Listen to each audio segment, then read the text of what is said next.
¿Listo? Ahora damos el micrófono a Alexis Ibarra. Él es médico y coach deportivo también.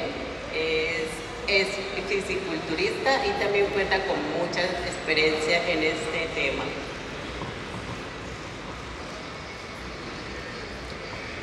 Buenas tardes, muchas gracias a todos por asistir y apoyar el evento.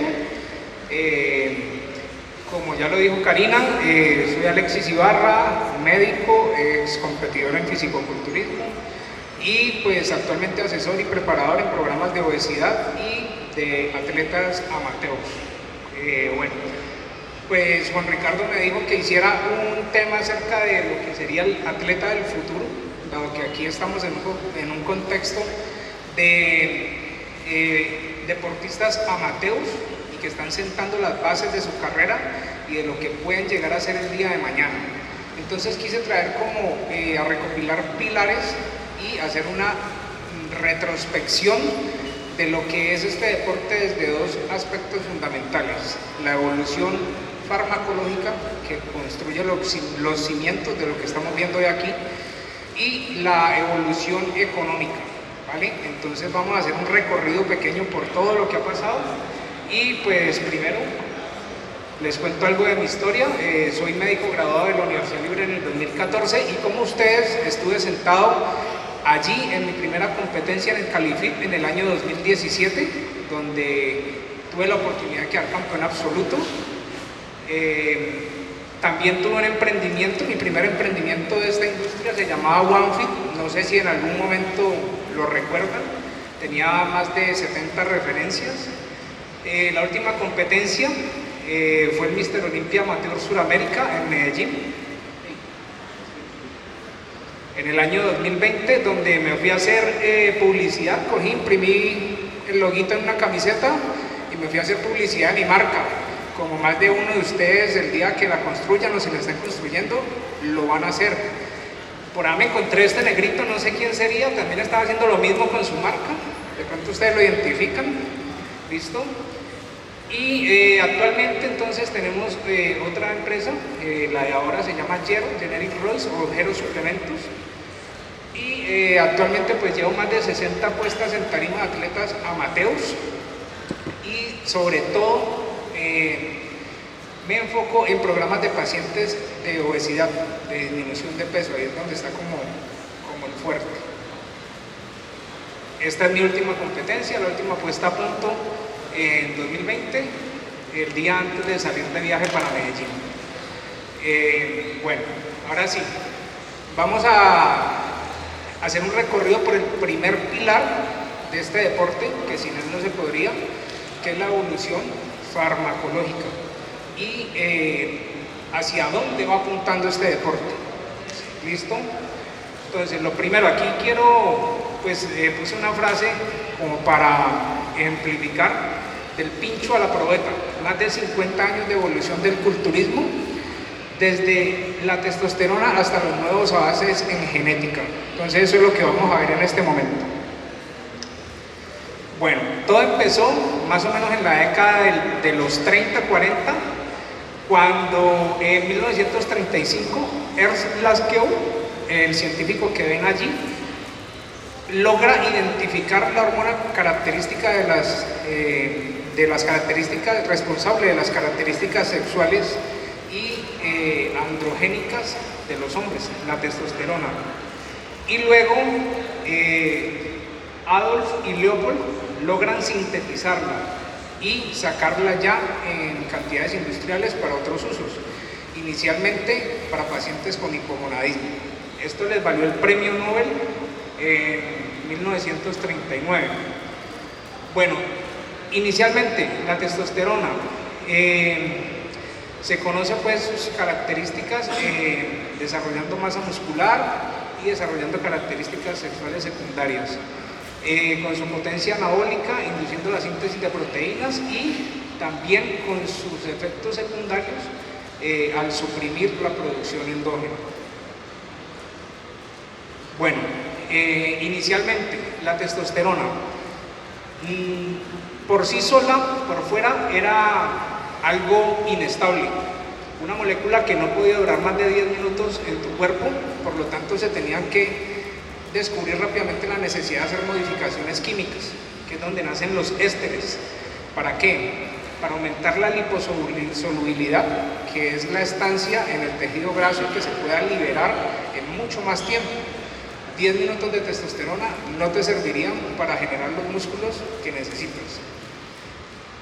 Por eso retardamos la liberación con ésteres, de incluso ésteres que superan los 2 meses. Y por eso determinamos la vida media, que eso es lo que nos sirve realmente para la ganancia de masa muscular. Ya todos ustedes saben, hay ésteres de vida muy corta como propionato, intermedia como el cipio y más larga como el undecanoato. Bueno, también había otro problema con la testosterona, y es que estando así sola, el hígado la desbarataba muy fácilmente. En un momentico se iba. Por eso se hacía muy importante mecanismos como la alquilación del carbono 17 alfa para poderlo hacer vía oral y que el hígado no la destruyera en un primer paso, en un primer metabolismo. La esterificación del carbono 17 beta, que básicamente es lo que hace que la liberación sea sostenida en el tiempo, dependiendo del éster, se hace más larga, más corta, y modificaciones en el núcleo, que sería la estructura. Se modifica la estructura ya sea de la testosterona o de la dihidrotestosterona para hacer moléculas un poco más potentes, hablando del punto de vista más anabólicas, menos androgénicas, que es el ideal. Siguiente. Bueno, entonces en esta búsqueda del hiperdesarrollo nacen las siguientes moléculas a partir de la modificación del anillo de dihidrotestosterona. Se consigue la mesterolona. La idea es convertir menos a estrógenos, o la nandrolona, que es menos androgénica, tiene buena retención de nitrógeno, etc. Y el paso como crucial de los orales, que fue el descubrimiento del dianabol, que definió una era o un antes y un después en cuanto a ganancias musculares dramáticas. A partir del descubrimiento de esta molécula ya hay dos cosas. Primero, esteroides mucho más potentes. Segundo, descubrimiento de que esa potencia y de que la vía oral traía muchos efectos secundarios. Bueno, luego entonces, ya pasando de los laboratorios a la vida real, empieza el ensayo y error. No había unos estudios preliminares como para decir un ciclo tiene que ir de esta forma. Entonces, ¿qué empezaron a hacer? Empezaron a hacer ensayo y error, o lo que llamamos staking y cycling, ¿sí? Por ejemplo, pues los maestros o pioneros de esto fueron los Menzel, como pueden ver en el video. El staking, básicamente combinar múltiples esteroides buscando una sinergia entre cada uno y que cada uno vaya al receptor androgénico, lo estimule de una forma diferente y haga expresar en el núcleo celular diferentes genes relacionados al anabolismo. La otra era el cycling. Como se sabía que había inhibición de la producción endógena de testosterona y que había ciertos efectos sobre los órganos vitales marcados, la estrategia entonces era usar, parar, usar, parar. Cuando paraban, entonces tratando de que el cuerpo recuperara, le diera un restart al eje hipotálamo, hipófisis y gónadas, y que el hígado descansara un poco y los riñones, y tratáramos de recuperar un poco el perfil lipídico. Bueno, los 4 objetivos principales pues ya los describimos: atacar múltiples vías metabólicas, gestionar los efectos estrogénicos. El principal objetivo es huirle a la aromatasa, maximizar las ganancias con calidad, menos líquido, menos grasa, y minimizar los efectos androgénicos, quedarnos principalmente con los anabólicos. Bueno, pero entonces todo eso era muy bonito hasta que salieron los reportes de caso. En ese tiempo no hacían estudios tan profundos de cohortes ni nada, sino que eran reportes de caso de los médicos que comenzaban a ver en sus pacientes anormalidades. Se descubrió entonces 2 cosas. La primera, en un estudio que se hizo por Beijing, que hizo un estudio de cohortes Administró testosterona a un grupo sin ejercicio, administró placebo a un grupo con ejercicio y administró testosterona a un grupo con ejercicio. Y los resultados fueron dramáticos. Dale siguiente. El grupo sin ejercicio y con testosterona desarrollaba músculo. El grupo con ejercicio y con testosterona, mucho más músculo. Entonces, imagínense, las implicaciones eran profundas. La testosterona de por sí era anabólica, sola, incluso hasta sin ejercicio. Que la sinergia con el deporte hacía un efecto mucho más potente, y que la relación dosis-respuesta era clara, pero también que había ciertos efectos secundarios. Entonces, ahí es donde nace la necesidad de nuevas moléculas. Siguen las investigaciones y ya a partir de los 90 ya se apunta a targets más específicos. Se descubre entonces que no es solamente impulsar el receptor, la testosterona y su receptor, sino que también es crear un ambiente adecuado. Ese ambiente adecuado solamente se da por péptidos. Ingresan dos jugadores muy volátiles y específicos, que es la HGH y la insulina. ¿Sí? ¿Sigue? Bueno, mecanismos. Pues la HGH tiene dos mecanismos. Una acción directa, que es que hace que a las células musculares y a las células hepáticas le capten directamente mucho más aminoácidos y proteínas, y la otra es por medio de inducir directamente la expresión de factor de crecimiento similar a la insulina, que es uno de los efectos anabolizantes más potentes que hay. Esto se traduce entonces en una lipólisis mejorada, en un efecto antiinsulina para no acumular tanta grasa, pero a la vez ganando algo de músculo y haciendo una recomposición corporal. El otro efecto del ambiente metabólico era el de la insulina, el cual era mucho más peligroso. Esta hormona sí es dedicada a la construcción muscular. Los atletas comenzaron a utilizarla porque básicamente es la orden más directa que tiene el músculo para acumular nutrientes. A través del transportador GLUT4 induce al músculo la acumulación inmediata de casi todos los nutrientes que ingresan. El efecto anabólico era mucho más grande, pero a su vez también los peligros, porque recordemos que la insulina puede producir muerte por hipoglucemia, que es como uno de los eventos más comunes. Entonces, siguiendo la búsqueda de algo ya mucho más dirigido, entonces se busca actuar sobre el IGF-1 LN3. El IGF-1 lo produces generalmente tú, hígado, y va a actuar sobre señales de crecimiento por la vía mTOR en los músculos. El problema es algo volátil, inestable y dura muy poco. La forma de hacerlo más sustentable vía endógena era adicionarle una cola en el carbono 3. ¿Sí? ¿Sigue? Entonces, esas versiones modificadas inicialmente se patentaban como que algo que fuera a inducir un crecimiento muscular localizado, que es lo que todo el mundo se sueña. Sin embargo, estudios más recientes demostraron que la evidencia científica de un crecimiento localizado era muy poca y que estábamos muy cortos en ese camino, pero ese sigue siendo el objetivo: buscar cosas que generen musculación, pocos efectos secundarios y cada vez más dirigidas a un objetivo específico. Bueno, esto es lo de la modificación que tiene para poderlo hacer más sustentable en el cuerpo y que dure más tiempo. ¿Sigue? Entonces viene el otro esquema de desarrollo que está todavía en proceso, que son los mecanofactores de crecimiento. Esta es una forma de empalme alternativa del gen del factor de crecimiento similar a la insulina. Básicamente estos son unas moléculas que se expresan cuando tienes daño celular inducido mecánicamente, es decir, cuando levantas pesas, cuando tu músculo se desgarra. Este mecanofactor de crecimiento sí sería un mecanismo localizado de crecimiento, ya que hace que se activen tus células satélite y que donen núcleos a la de los miocitos y estos crezcan mucho más en volumen, tamaño. ¿Sigue?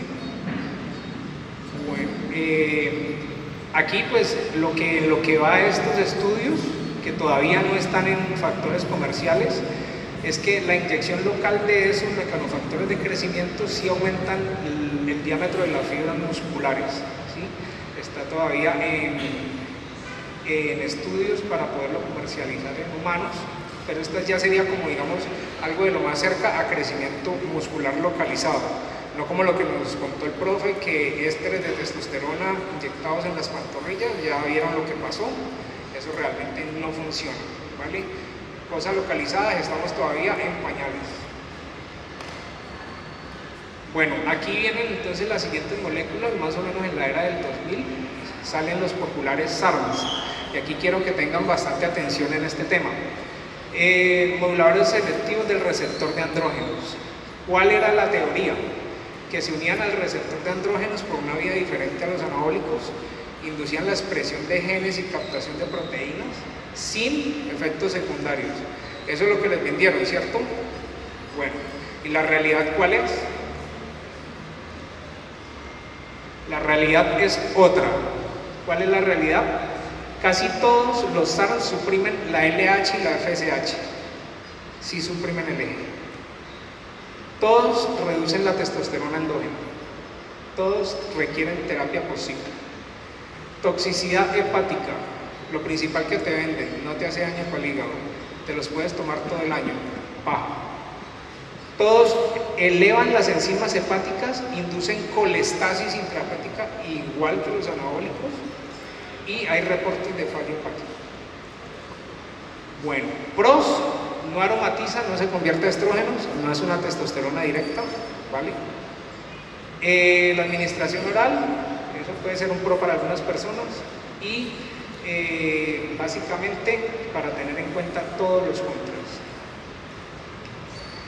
Entonces, siguiendo la búsqueda de cosas mucho más específicas para desarrollar músculo, vienen las terapias ya mucho más dirigidas. Por lo menos en este momento, lo que piensa la ciencia es hacer moduladores selectivos de miostatina. La miostatina es una proteína que es el freno del crecimiento muscular.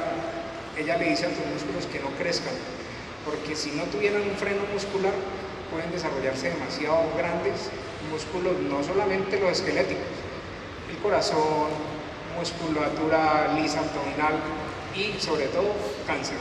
Entonces es un mecanismo de freno. ¿Qué descubrieron? Que al inhibir la miostatina, o que en ciertos casos que en la naturaleza inhibiendo la miostatina, los músculos crecen. Lo que están viendo aquí es un caso excepcional, es un niño, se llama el niño gigante alemán, es un niño que tiene una depresión en el gen de la miostatina, no la produce. Entonces no tiene como un freno para que sus músculos crezcan. Ahí tiene 6 meses, tienen las pantorrillas y los cuádriceps, ¿sí? Y se dice, no se hizo un seguimiento, eso fue en el año 2004, se mantuvo muy en secretismo ese caso, no encontré información actual de él, si se desarrolló normal, hasta los 3 años, 4 años que hacían estudios, iba normal, y era un niño que de 3 años podía levantar pesos de 3 kilos con su brazo. Bueno, entonces estas son las bases por las cuales la ciencia dice hay algo más que podemos explorar para futuro traer a los mercados. Bueno, esos son como los medicamentos que están, primero, la ciencia buscando adaptarlos a enfermedades. Recordemos que primero se desarrolla el uso, que sería una enfermedad como distrofia muscular de Duchenne, cualquier otra alteración del tono muscular, luego vienen los usos militares y luego vienen los abusos, que somos nosotros. Bueno, entonces, la otra es la folistatina. La folistatina es un inhibidor natural de esta miostatina. Va y la secuestra, hace que no se pueda unir a sus receptores. Entonces, es un inhibidor natural, está pues todavía en estudios. La evidencia en ratones, que es como los primeros estudios que se hacen, aparentemente con resultados extraordinarios, inhibir péptidos de folistatina para inhibirle la miostatina, les ha dado resultados de entre un 200 a un 400% más de masa muscular. Que eso se puede hacer en humanos, estamos en veremos. ¿Listo? Bueno, entonces, ¿cuál es el paradigma siguiente? Ya ingeniería genética y celular, ya lo que estamos hablando hoy. Reescribir el código fuente y que el dopaje ya deja a partir de aquí de ser farmacológico, como lo describimos, pasando a ser genético. ¿Listo? Estas son las ventanas al futuro. Lo más cercano son terapia génica con vectores virales, con virus adenoasociados. Son virus que te inyectan, tienen una información genética que van a compartir con tus células, a utilizar su maquinaria y a producir dentro de tu cuerpo una proteína específica para que cumpla una función. Por ejemplo, un virus con la orden de que tú produzcas tu propia folistatina que inhiba la miostatina y desarrolle músculos. ¿Te imaginas eso? Chuzarse una sola vez en la vida y quedar ya viga para todo. Eso es lo que creíamos antes, ¿no? Cualquier novato cree que eso va a pasar. Bueno, no estamos muy lejos de que eso pueda llegar a pasar algún día, pero por ahorita todavía estamos en las controversias que tiene, tanto éticas como técnicas, porque digamos que inhibir de lleno algo y que no puedas ponerle freno, pues también tiene principales implicaciones, sobre todo respecto a cáncer. Bueno, esto es lo que ya les expliqué de la folistatina, sigue. Aquí les traigo de que la naturaleza ya ha hecho esto, ¿sí? Y los humanos ya lo han hecho por diferentes formas. Estos perros son de una raza que expresa más folistatina, y entonces lo que han hecho es coger los mejores ejemplares y tratar de que por reproducción entre ellos los futuros hijos salgan con las dos copias del gen depletadas. ¿Y qué se ha traducido en eso? Resultados como Hércules y Tiambú, que son perros con una doble musculatura, igual que el ganado belga Blue. Estos son ejemplos de la naturaleza que han sido levemente manipulados por humanos, pero todavía estamos lejos de conseguir eso en una inyección, en algo dirigido. ¿Listo? ¿Sigue? Este ejemplo que les dije, el ganado, esto es totalmente natural. Este ganado tiene la depresión, la mutación natural en el gen de la miostatina, no la produce. No hay un freno genético natural en ellos, se desarrollan de esta forma y la hipertrofia muscular es masiva. Bueno, atrás. Los desafíos de estas nuevas técnicas que se están estudiando, pues que a pesar de que puedas identificar dónde hacer la depresión, nada garantiza que puedas hacer una depresión genética dirigida en el punto que necesitas. Entonces puede haber debilitamiento del músculo cardíaco, tendones, problemas en el músculo de las vísceras, ¿listo? Entonces no es algo que esté para usar ya, pero es como la tecnología del futuro. Y lo último, la célula satélite y la bioingeniería de tejidos. Esta sería como lo más dirigido que se puede obtener en cuanto a desarrollo muscular desde un laboratorio. Tú tienes una célula satélite que son células madre quiescentes que están quietas alrededor de tus músculos y que frente a estímulos mecánicos están dispuestos a donar núcleos a los miocitos y que esos miocitos vuelvan más grandes y más fuertes, mucha más masa muscular. ¿Cuál es la idea de la nueva ingeniería de tejidos? Sacarte las células in vitro, es decir, fuera de tu cuerpo, controlar muy bien el proceso, luego devolvértelas en mayor número y ya teledirigidas con ciertas modificaciones genéticas para que produzcan mucho más músculo. Esto, al momento de hoy que estamos teniendo esta charla, pareciera como algo que uno no se imagina, pero pues recordemos que hace 20 años nadie se imaginaría tener un smartphone como el que tenemos allí, ¿cierto? Entonces, ¿a cuánto tiempo estamos del dopaje de esta forma? No sé decirles, pero sí sé decirles que en cualquier momento llegaremos allá. Bueno, entonces la pregunta, ¿hasta dónde vamos a llegar? Lo primero, pues hasta donde la ciencia avance. Les hice un recorrido acerca de hasta dónde vamos más o menos en cuestión de avances farmacológicos Y ya lo siguiente, que son avances genéticos. ¿Listo? ¿Hasta dónde vamos a llegar? Hasta donde la sociedad lo acepte.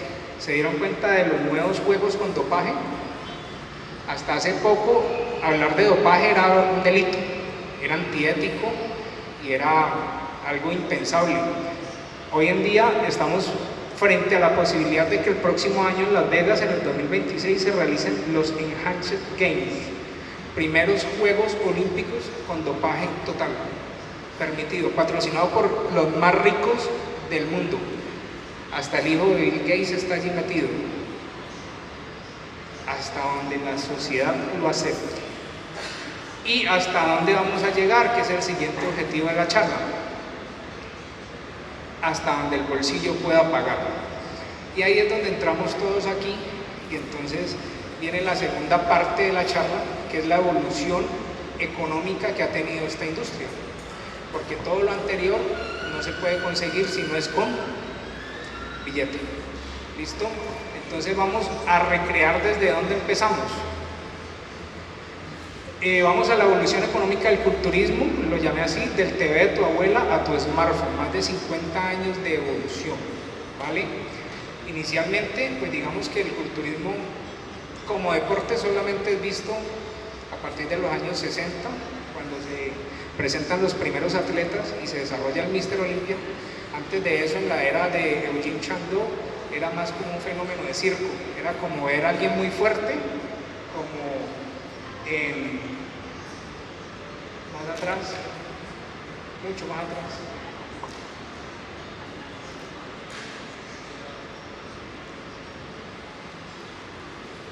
Era como ver un fenómeno de circo y ya.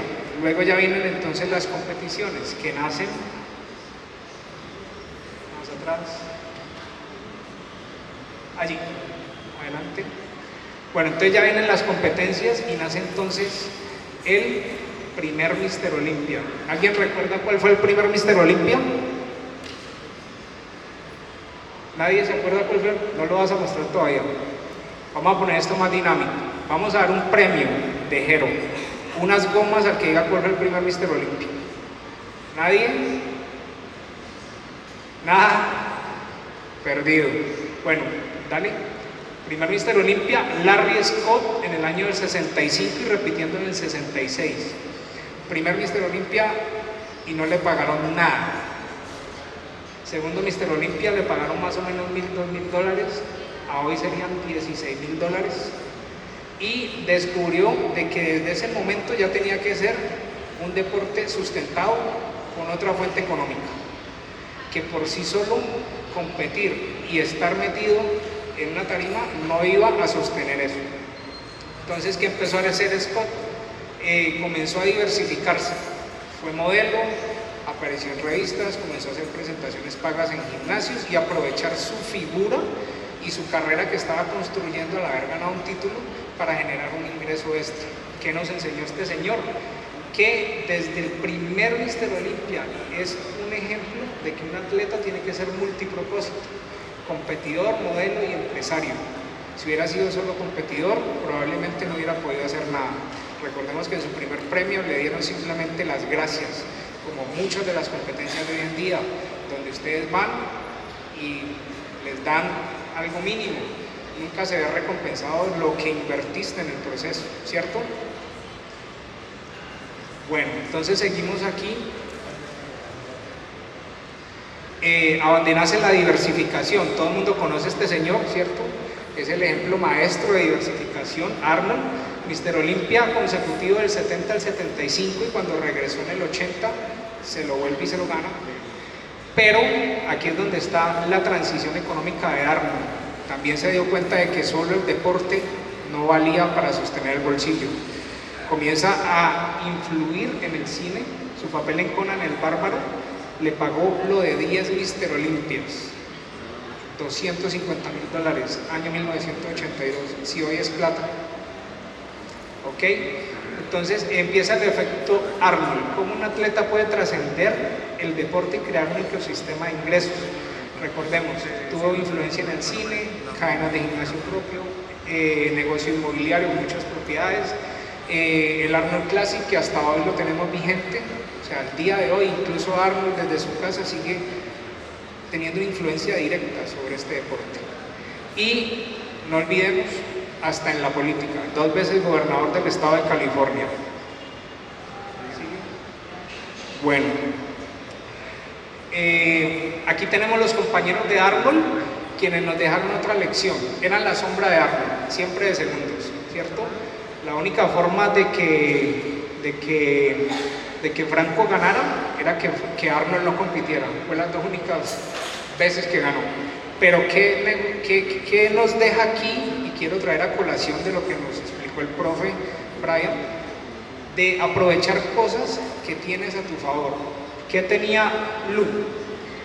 Lu era muy grande, nunca le pudo ganar a Arnold, era sordo, pero entonces se aprovechó de su carisma y de su imagen de ser muy grande para hacerse notar y vender eso como algo único.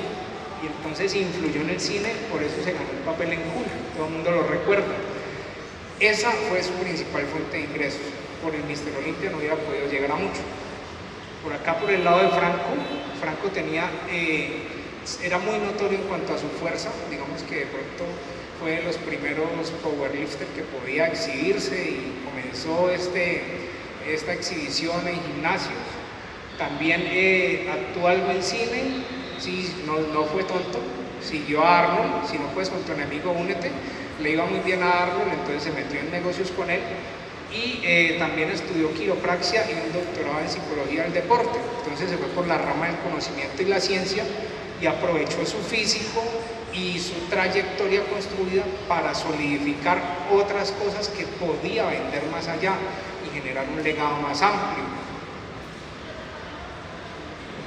Bueno, aquí como un ejemplo de cada cosa que ya les expliqué, lo que nos puede dejar de enseñanza a cada uno de los atletas. Y aquí viene otro ejemplo, porque lo que quise traer con esta charla es ejemplos de atletas que están construyendo, que construyeron un legado y pudieron hacer de este deporte algo que les diera un sustento para su vida, para llegar más allá de solamente una tarima. Aquí traemos 2 personas que construyeron unos imperios gigantes a pesar de nunca haber sido campeones.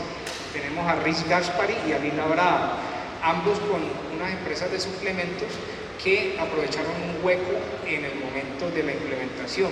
Estos eran atletas muy notorios en el Mister Olympia y vieron que no había una representación física en las marcas que se vendían en ese momento. Entonces ellos empezaron a darle una cara personal a su negocio.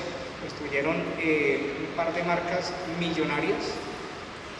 Por ejemplo, Gaspari, yo creo que Gaspari es como el empresario más rico que puede haber a nivel individual en el culturismo. En algún momento se estimó que Gaspari, la marca, podía tener más de $300 millones y tener ventas en su pico, ventas de $100 millones al año.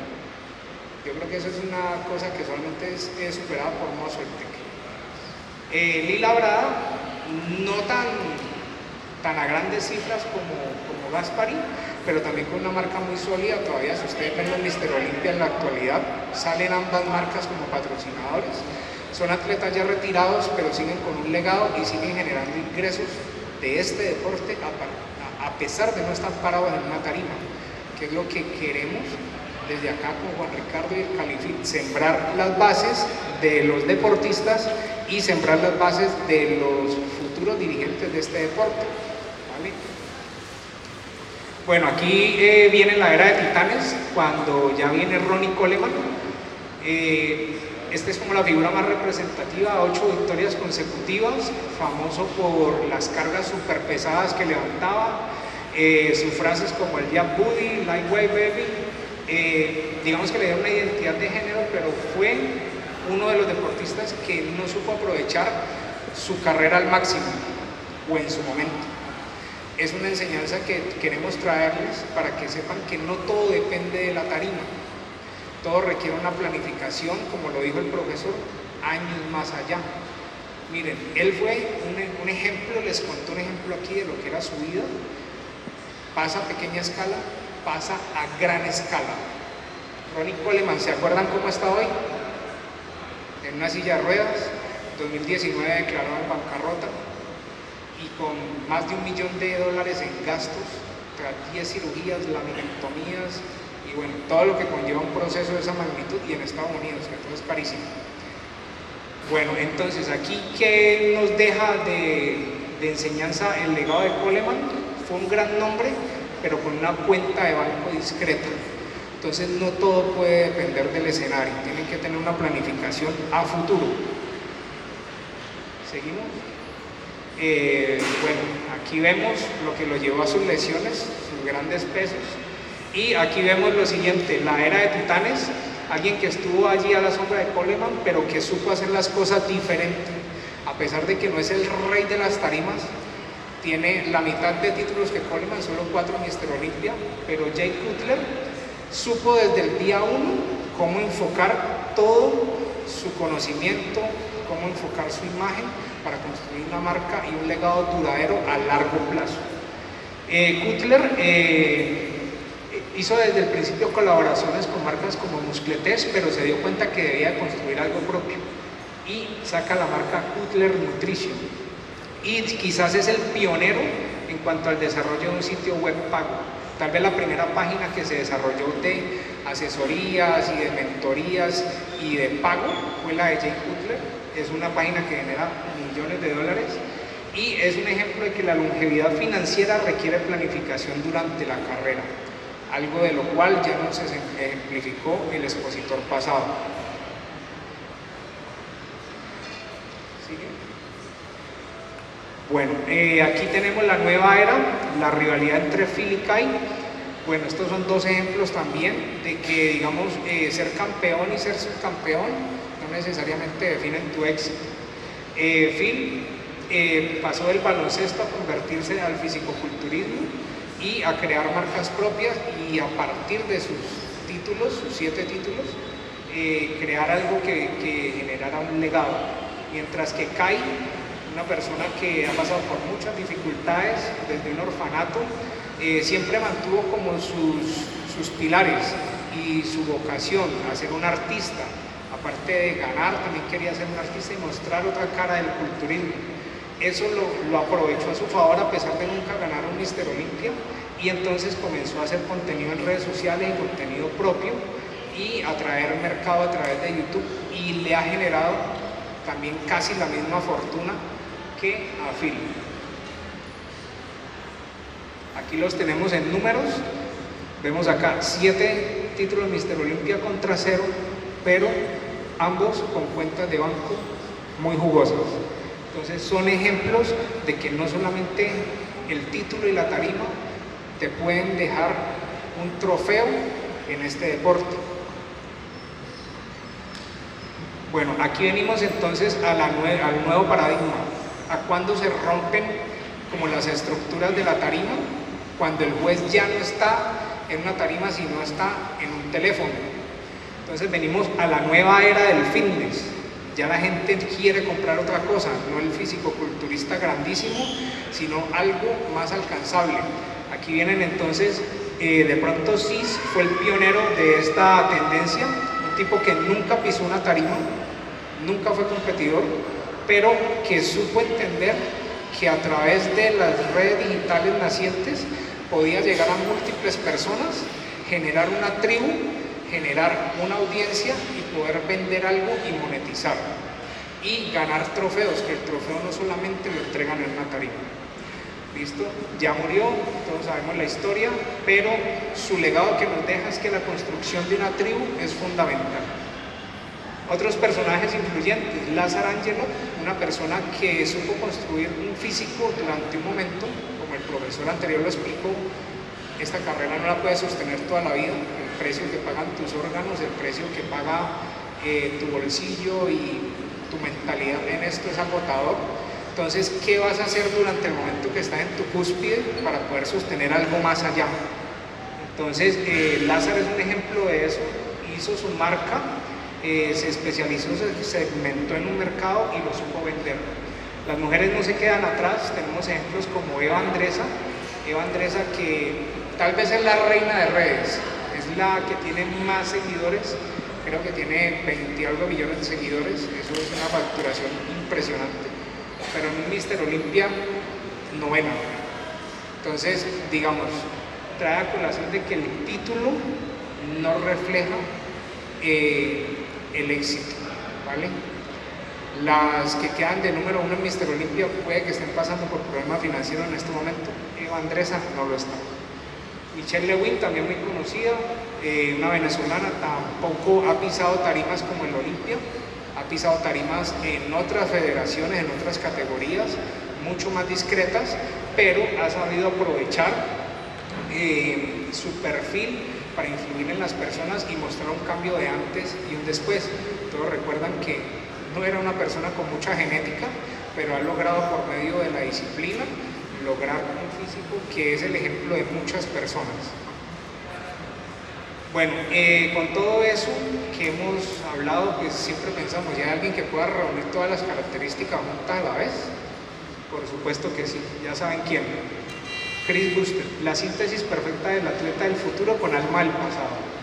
Se ganó 6 muñecos, tiene 2 marcas, 25 millones de seguidores en redes, patrocinio, influencia, tribu, y lo que diga papi según, todo el mundo lo compra.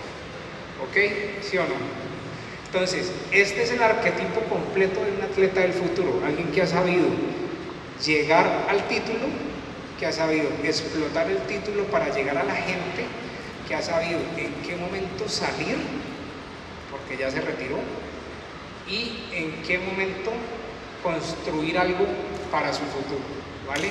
Que es el mensaje global de esta charla, de la proyección que tienen que tener ustedes a futuro desde los cimientos que están formando hoy aquí como atletas. Bueno, el atleta del futuro entonces, en síntesis, lo que yo considero que es un tríbrido, es el culturista que además es académico y que además es emprendedor, que hace un ciclo virtuoso que sostiene uno al otro y al otro. Los tres hacen una sinergia. Por separado, cualquiera de ellos podría no ser exitoso. Entonces, el mensaje que queremos dejarles hoy acá, de que no solamente se dediquen a pensar en una tarima, sino se dediquen a pensar en un proyecto de vida, en un proyecto de construir una marca.